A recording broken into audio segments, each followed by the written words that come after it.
Imagine driving through America in the late 1950s. Cars weren't getting smaller. They were getting longer, lower, wider, and covered in chrome. And some of them had enormous fins rising from the rear. But why? The answer has almost nothing to do with the road. It had to do with space. In the years after World War II, America entered a new age. Jet aircraft were transforming aviation. Rocket technology was advancing.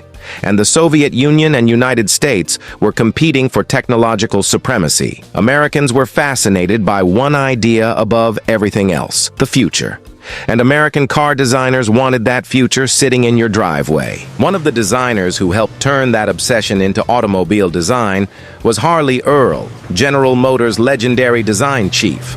Earl and his designers began borrowing visual ideas from the new world of aviation and rockets. And in 1948, Cadillac introduced a design feature that would become one of the most recognizable symbols of the era: the tail fin. The inspiration was widely associated with the Lockheed P-38 Lightning fighter aircraft, whose twin tail structure gave designers a powerful visual reference. But the fins on American cars weren't simply copied aircraft parts. They became something much bigger: symbol. By the late 1950s, America's automobile companies were locked in a design war. Every year brought new models, new chrome, new colors, and increasingly dramatic fins. Cadillac pushed the idea further and further. Then came the 1959 Cadillac Eldorado. Its rear fins were enormous, sharp, tall, almost theatrical.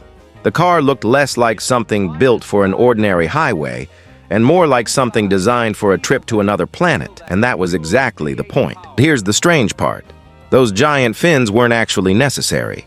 They weren't making the Cadillac dramatically faster. They weren't turning it into a rocket. And they weren't there because American drivers needed them. They were there because people wanted their cars to look futuristic. Buying a new car wasn't just about transportation anymore.